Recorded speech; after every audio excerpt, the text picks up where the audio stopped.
ina na photo the two pictures di nenu eba imalugo the story because all the go viral na internet makoboda na kpo California.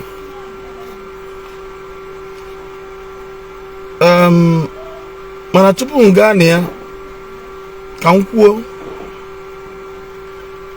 na ndị Igbo bụ ndị nwere ọgụgụ isiri nne mba nwere amamife isi onye Igbo be wise may not be necessary because ama ndị Igbo as ndị nwe wisdom. Now obodo a na-akpọ California bụ nnukwu obodo ama ama. Ima ba nkwani ya easily oda aburo obodo a na-aje onye ọbụla na-ebi n'ijebe. And na constitution na guide the nation na guide California preambles dị na their constitution bụ giving thanks, appreciation to the Almighty God for giving them freedom. That is the first page na constitution na guide na chi California. They placed God first. Fabube Chineke ụzọ. But at a time, percentage ndị kwenye na Christ na California gbatu to 40%. Ndị obodo wele aka fa chepụtala onwe fa ka fa ga-esi na-ebi ndụ fa. Majority wele okwu Chineke debe n'akụkụ. Majority dokasia Bible ha. Because after video na agakwa viral ebe ndị mmadụ na-adọkasị Bible. Anybody nwere right ịdọka Bible ya. Anybody nwere right to reject Christianity. Anybody nwere right to reject Christ. Mana nke bụ eziokwu bụ na onye juru n'udu mmiri ga-emesi akwe n'ọkọchị. Ọkwa ndị California ekwelugo ebe hundreds of thousands of people they go homeless. Ha bịa decide ka ha tụọ n'onwe ha ka ha bụrụ second Sodom and Gomorrah. Bluzi ikpere arụsị n'isi. Anyị na-ekwuzi maka California, iwelu uche gị na-agbakọ ihe na-eme na Igbo be anyị. Mmadụ enwe boldness yiri akwa mmemme na-aga na street,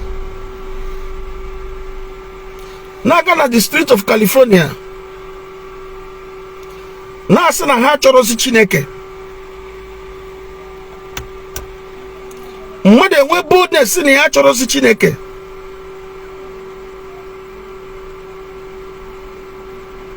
Mmadụ enwe boldness pụta publicly reject ya Christ, deny ya Chikere ya, bulie na placards na-aga na street. Do you know the danger? Ofu onye nwere ike bido ya onwebe followers until ndị sie adoka Bible. Great number of people began to tear their Bibles. Na adoka Bible ha. Great number of people bido na ekuto Christ. Great number of people are now putting publicly now say we don't need God in California. Na anya chọrọ Chineke n'obodo anyị. na anyị achọzi ihe ọbụla gbasara Christ na be anyị. Gịnị wee mezie n'ikpeazụ? Na-eneze picture nke ọzọ ka ifu ka ọkụ si wee bata n'obodo na-enwe fire alarm. By the grace of God, abụghị m onye njenje jee ọtụtụ obodo. At least I've traveled to 19 countries. Wee ma na ndị bi na Western world, though I have not been to California, mana ama m na ndị bi na Western world na-enwesị amenities ife niile. Otu ọ na-abụ mekata ọkụ gbaba na Nnewi, ọkụ gbaba n'ime afịa na Nnewi, esi ọka send ya ndị fire service ka faja gbanye ọkụ na-agba na Nnewi. Before ndị fire service a na-erute Nnewi, ọkụ agbasigo zuo ike. Ọ dịrị otu a n'obodo ndị ọcha, ọ dịrị otu a na the Western world. A na-enwe fire extinguisher n'ụlọ ọbụla, most places nwa gagolu. And the fire extinguisher ha da bụ ụdị nke anyị na-ebu na moto a na-apị fe kashetos.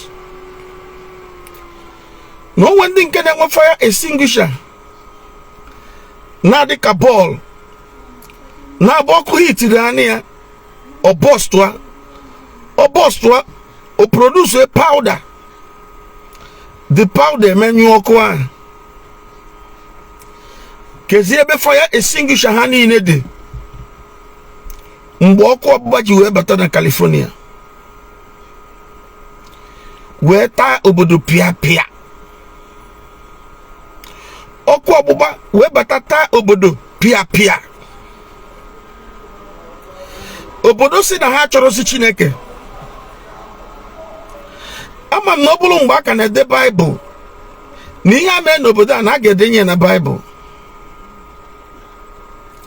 Ewepụta m time gaa na Google wee jee search ihe gbasara California, wee ma na ha bidoro ọfụma with God. Nsị gị na their constitution, na the preamble so na the constitution ha bidoro with appreciating the Almighty God. So they recognize the supremacy of God. But at the time, Habido reject ba Chineke. We na put na street publicly. Na si anya chọrọzi Chineke, anya chọrọzi Christ. Now, kedu ka o si gbasa anyị na Igbo? Chetakwa na ekwuru m na o nwere ike bụrụ ofu onye malitere campaign na obodo ndị ọcha. O nwere ike ịbụ ofu onye malitere ya.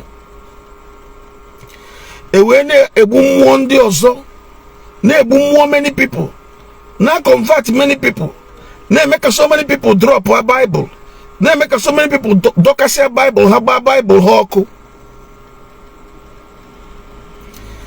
Care the result. Mgbe na-ayọ ndị Igbo ọkwa n'otu a ka o si bido n'obodo a. Ịbịazie na ala Igbo, ofu onye bido campaign, onwebe followers, anaghị ekwutọsi Christianity. Ọ bụkwa eziokwu na mụma na nke ndị Igbo, nke ndị Nigeria dị iche, nke ndị Africa dị iche. Because no, anyị nwebụ ndị ozi Chineke, anyị nwekwesịrị ịbụ ndị ozi Chineke, ndị kwesịrị ime ka ndị mmadụ kwenye na Christ. Ọ n'etiti anyị ka anyị nwere so many ndị na-eme ka obi jụọ ndị mmadụ oyi n'ikpere Chineke. I had a meeting with a young man today. Osim na ihe follow gom na Facebook for a long time before nye enwe ike build kwasi ya confidence na Christianity. We chat bam na phone. Ewe nye appointment o we bịa. Osi na ihe gabigago n'aka ndị prophet, na ihe gabigago n'aka ndị pastors, make ya decide ya na ya de ekpesi, na ya de akazi. okolu motu esi je olu ezinụlọ na bie bụ ọgwụ. Onye jere olu ezinụlọ na bie bụ ọgwụ na ya ezigbo ego. Otu esi nagide onye nwe problem na-achọ solution to his problem wee bata n'aka ndị pastor na ndị prophet na ndị reverend father. Ọ bụrụ ha niile kama nọ ndị ori nọ n'etiti anyị. Nji na-ayọ gọvanọ Soludo, Anambra State Governor, a na-agbata ọchị n'ebe ndị dibịa na-eme oke ite nọ, ma ndị na-achụ aja, ndị na-eje epolutu mmiri anyị, si na-agbakwata ọchị ebe ndị pastor na ndị prophet nọ, na anyị nwekwuru ndị ori n'etiti anyị. Ihe m na-ayọ gọvanọ Soludo bụ otu ọ bụ na ọ chọrọ ka akwụsị mpụ na youths anyị baziri n'oke ite na ite awele na ibubo na-agwọzi ọgwụ si anyị na omenani. Anyị na-akọwara ha na ịgwọ ọgwụ abụrụ omenani anyị na Igbo. Anyị na-ekwusi ya ike na Chineke wee metụ gọvanọ Soludo aka n'obi, ọgbabata ọchị saịdị ahụ wee kwue na onye na-eme oke ite na-enwu die ọ ya kwụ 20 million n'ụbọchị jebe nga. N'agbanyeghị na ụfọdụ na-eme mkpọtụ ka m kwuru na mkpọtụ ka ha na-eme, because you cannot challenge the government. This is a law made by the State House of Assembly, and a law made by the State House of Assembly. Ofu akale ogori apụta na social media na-asị na ọma nkweme na ọ dịrọ possible na gọvanọ daria onye gwa gị. Okwu otu aka unu sisi na akwatue, otu aka fa sisi na gọọmenti mekata je kwatue alụsị ruru eke dị n'Ekwulọbịa because na achọrọ ịlụ flyover na enigwe ga-ekpudo anị. Ndị a na-eme oke mkpọtụ, ọ na-eme oke mkpọtụ. Gọọmenti jesa kwatue nya bụ arụsị ruru eke Ekwulọbịa, akwaturu ya akwatu ya eche onwere ihe ha menwu. Nke a na-ekwukwa na onye mee oke ite ojebe nga, ọkwanụ ka azọpụta youths anyị. Gọọmenti chọrọ ka onye youths anyị aka, ka onye ọbụla je chọọ ife ọ ga-alụ, rapụ dis ibute ike of a thing. Biko ana abụ m na-eme broadcasting na-ayọ biko pịara maka na share button, because ihe ị na-anụ abụrụ sọsọ gị kwesịrị ịnụ ya. Thank you. Now, ebe ọ bụ na gọọmenti na-achọ ka onye youths anyị aka, mmadụ na-asị na gọọmenti emenwuri efere na onye a na-akọgheri. Dị iwu adịgo bụ na ọ dịgo. Ịchụ aja na main road enwude gị ijebe nga, ije tụnye aja na mmiri, ije na mmiri ịmakọ na ada egwuzi mmiri nya otu a na-abụ eje na-egwu mmiri ewere aja mechisi everywhere. Mana na ebe ihe anyị na-ekwu maka ya bụ ihe ha bido na-akụzizi n'ala Igbo, na-asị na Jizọs bụ scam, na Jizọs ihe a na-ekwu n'ọnụ adịrọ mma. Uche unu dịkwu ya ndị Igbo kịta, ha dịkwa na minority. Ndị a na-ekwu against Christianity dịkwa na minority, because na ha mekata grow. California nwere ike ike ana Igbo mma. Ụfọdụ say that they will chase Christianity, they will chase Christians out of Igbo land. Anyị kwere ekwe. Ụfọdụ say that they don't want Christ, they don't want Jesus anywhere in Igbo land.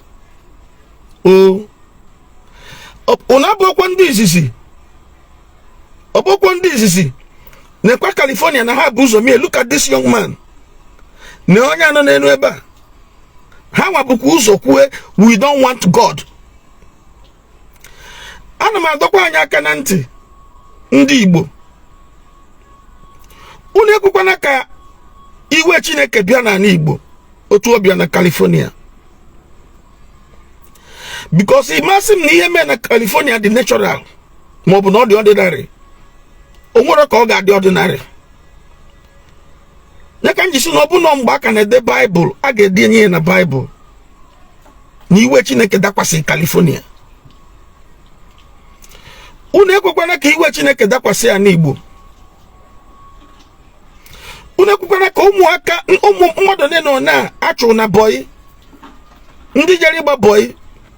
Je nyobe nwunye oge ebe a na-asa arụ. Ewe chụọ fa na boy. For which you have to say, let's go back to their root. Which you have to when I go na Christianity was scam. When they must introduce okite, ni guagu, na rituals, agwanginane let's pass him madonafia. In a Fuguan internet, case yebu, caricasia umabobia. Onye nke ọzọ ka bụ isi mmadụ na nylon. Bụ isi mmadụ na nylon bag. Ọsị na-enye nwaanyị.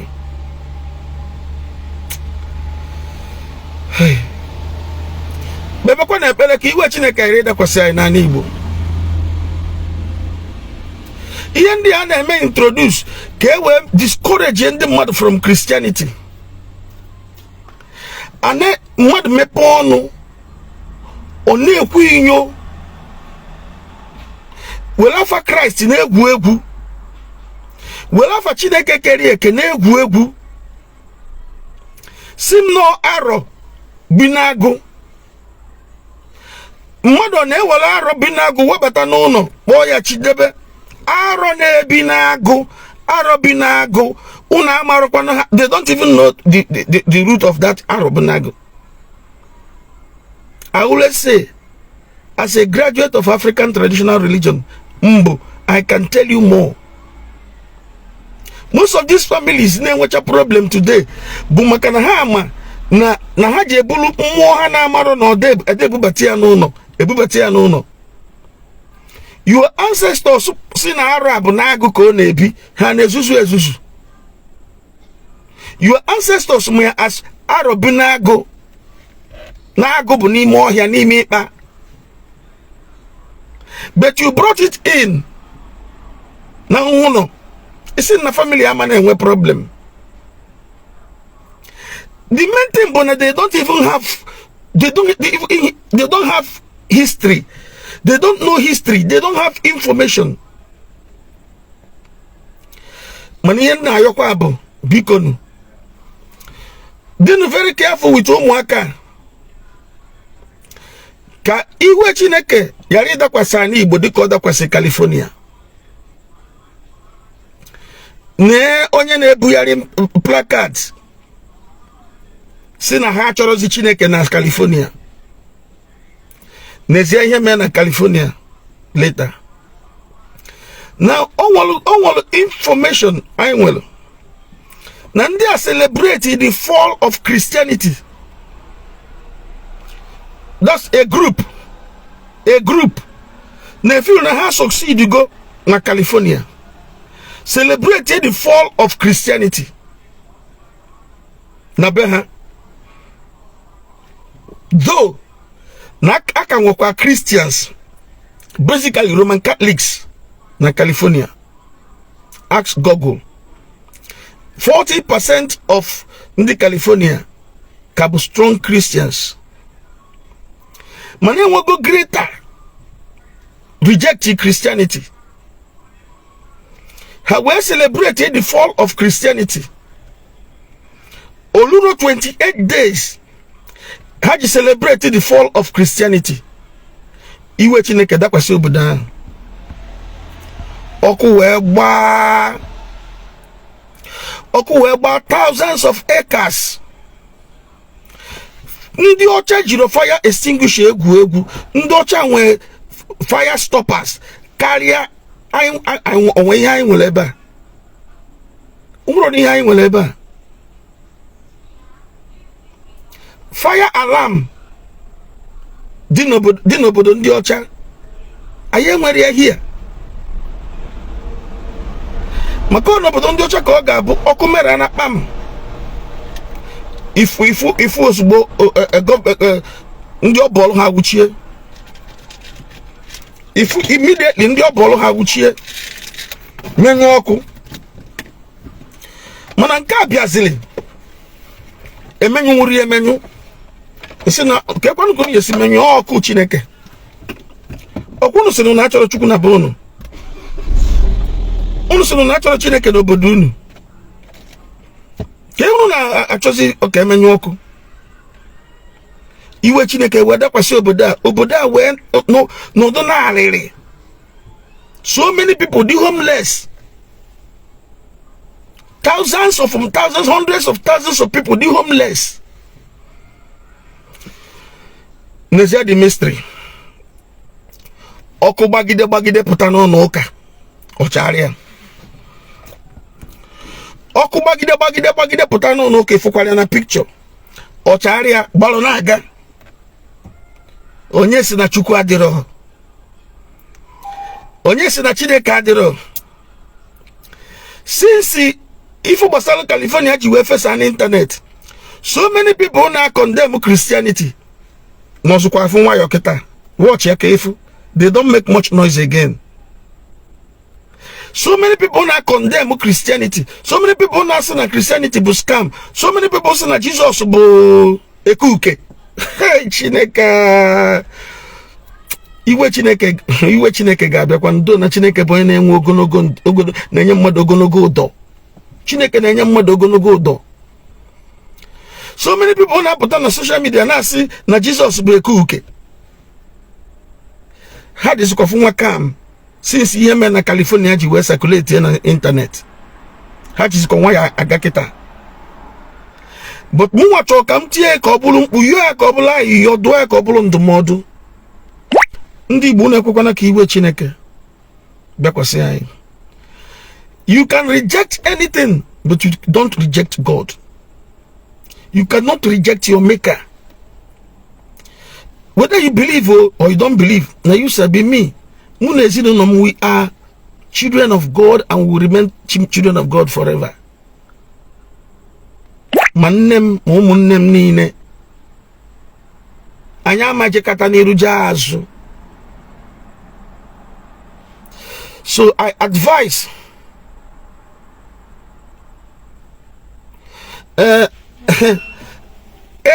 they say there is no church in white man's country, but they are lying. Ekwugo me severally. Na ndị anapụta na internet si na enwere na ndị ọcha dị ejoka. Most of them ejebe elubo opi weka for the first time. Mụ na-agwa gị. Most of the people na-apụta na internet na-asị gị na ndị ọcha adị ejesi ụka, na ndị ọcha na enwere ihe dịka chọọchị n'obodo ndị ọcha. Nsị gị na most of them amara ebe a na-akpọ Lagos, talk more of Abuja.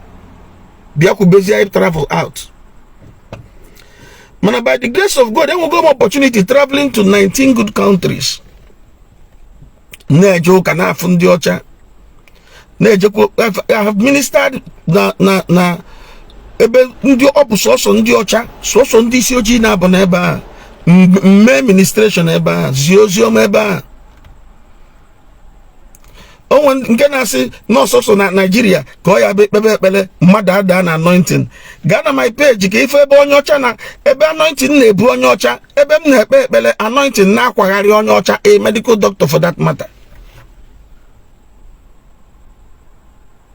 Jee na my page ya ka ife ebe m nọ na-ekpe ekpele anointing na-akwagharị onye ọcha. Onye ọcha bụ okwu onye ọcha Potoki, no ezigbote onye German. A German.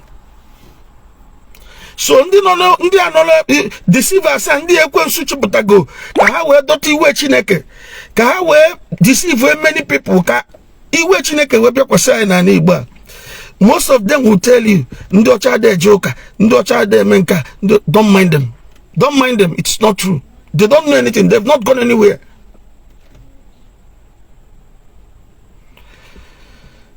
I can repost videos. Ebem na church with Ndiocha. If you know Ndiocha, almost Ndiocha all through. Oko Bagidel na California. Saved. Church, deceived. Oh, some houses, it is saved. depending on the way. And let me say, let me say this. Emegide ya adọta iwe Chineke na Igbo. Mark my words. Mụ na ezinụlọ m ga-adị saved. Maka na etigokwa m ya ka mkpu. And even this broadcast na-eme now, Chineke mana m na-eme ya. Maka nwa na-share the broadcast, Chineke mana ị na-share the broadcast, and no man ihe kpata iji share the broadcast bụ ka onye ọbụla wee nụ nke bụ eziokwu, ka oziọma Chineke gbasaa. So gị na ezinụlọ gị ga-adịkwu saved. Emekata dọta iwe Chineke na Igbo. Ekwugheri gide ihe a na-ekwugheri wee dọta iwe Chineke na Igbo dịka o mee na California. Mụnwa na my family ga-adị saved. And the ekpere mbụ na gị nwa na-share this broadcast, gị na your own family ga-adịkwu saved. In the mighty name of Jesus Christ. Amen. So my dear brothers and sisters, ndị Igbo ibe m, make this video ga ka ha nwee ike, ka everybody nwee ike nụ ya, ka anyị malụ nke bụ eziokwu, iwe Chineke na-abịakwanụ. And otu a m na-ekwu ya, mgbe ọ ga-eme, mgbe ọ ga-aratụ, but I pray it will not happen. I pray an Igbo can never be like California. Ihe ụdị ihe amen n'obodo ndị ọcha ama mme na be anyị, Chineke ama nkwe. Ka Chineke gozie onye ọbụla join this broadcast. Jidesie okwukwe gị ike. Ọ bụ na mmadụ niile mebe ite awele mebe oke ite. All these boys na-eme mkpọtụ ndị achụsị na boy.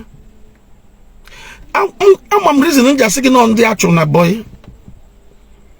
Akwụkwọ ekpọrọ fa agụ ezigafa boy fa anọ nwụrụ achụọ ha. Frustration set ba in fa decide ya izu ori nke a na-akpọ Yahoo, nke a na-akpọ HK. Fa decide ya iji internet izu ndị mmadụ ori. Then ha need the spiritual force or spiritual power ga-enyere ha aka ka ihe a na-eme wee go ọfụma. Then they know already that they can't get it from God. So they decide ka ha reject ya God. We go back to Satan. Ebe ha ga-enweta ya ọsịsọ. God cannot support you izu mmadụ ori. Chineke ama support gị igwu mmadụ wayo. Chineke ama nye gị amara ka ị succeed as a criminal, as a thief. Also the other way around ka ha ga-aganwu wee nweta ya.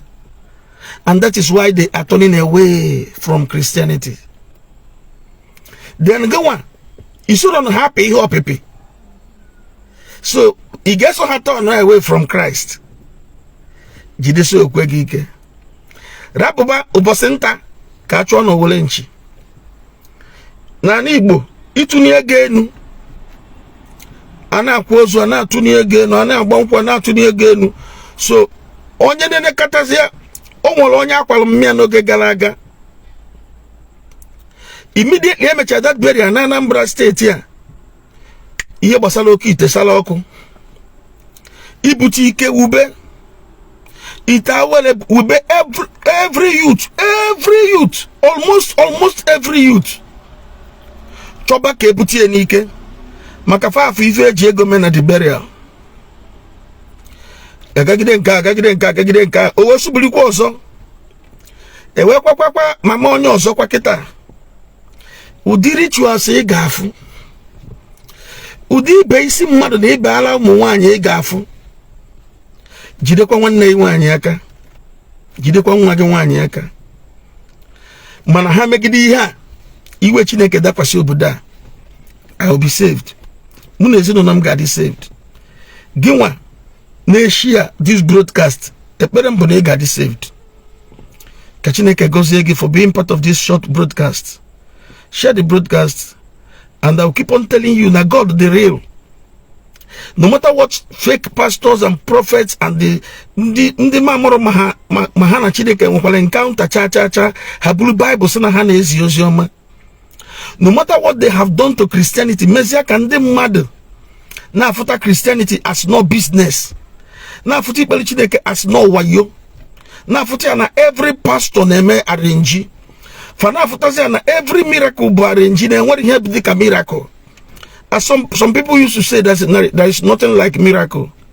Uno sim ne nwere ife body spiritual powers. Gini save lu uno ni. That building, that church building. Isim ne nwere ife spiritual powers. Isim ne nwere ife divinity. Can you tell me what saved that building? Uno nka na agbara ọkụ. Uno church ya na agbara ọkụ. Gini kpuchiziri ya?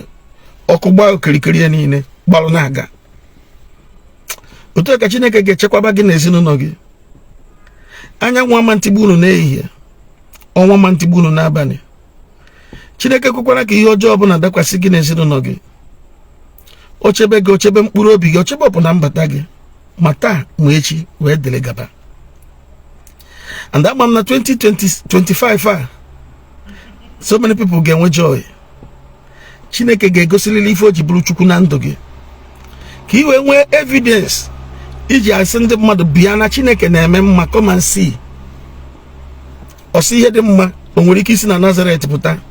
The answer bụrụ come and see. Emesịa ga-asị na ama akwa na ihe dị mma ga-emesịa si n'aka gị pụta. Emesịa ha ga-asị na ha amakwa na ihe dị mma ga-emesịa si na your family pụta. Maka na ama m na Chineke nke usoro niile nke ndị agha ga-egosirili ihe o ji bụrụ Chukwu na ndụ gị. Gosie n'ezinụlọ gị. N'aha Jesus Christ. Ọ bụrụ ụwa niile jụchaa Chineke aga ma ajụ ya. And ọ bụrụ na gị nwa ga-ekwe. Ifugo mpụta ihe nke ike Chineke no real. Ifugo na Chineke na-agwọ ọrịa eziokwu. Ifugo na Chineke na-achụ ajọ mmụọ eziokwu. Ifugo na Chineke nwere ikikere ime ka nwa ogbenye bụrụ ọgaranya. Indeed.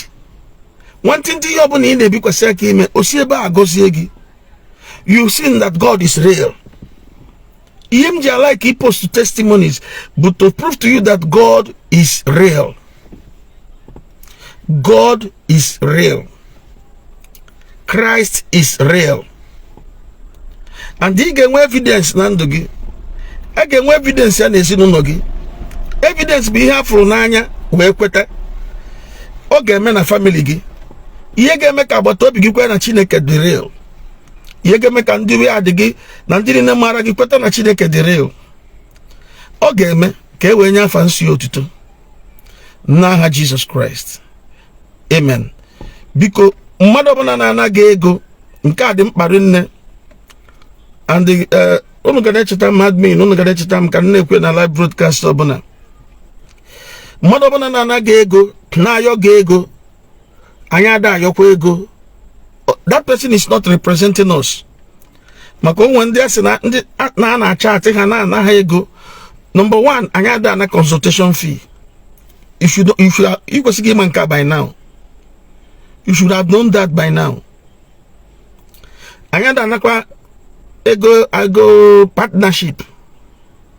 Aga na-anakwa ego deliverance. Aga na-anakwa tithe. Anyị anakwa asị gị sow seed ka e weze ekpere gị. So anybody demanding money in the name of this ministry, please, that person is not representing us. And finally, my WhatsApp number nke mụ. Do na m na-ayọkwa gị akpọkwa na m akpọ no dere m ozi. Then ọ bụ na idego ozi, ọ dịka ozi idele ọ nọtego aka na azabeghị ya, just go there and say hi. Ọ bụ na idegolu m ozi na WhatsApp, ọ dịka ozi idele ọ nọtego aka mana azabeghị ya, just go there and say hi. And the WhatsApp number is 070 51 20 2988.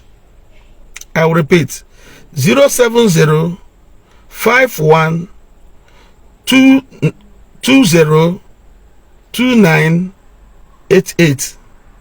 Deremozi nwendidi. Mmadụ erika ahụ no onye dozi onwe ndidi.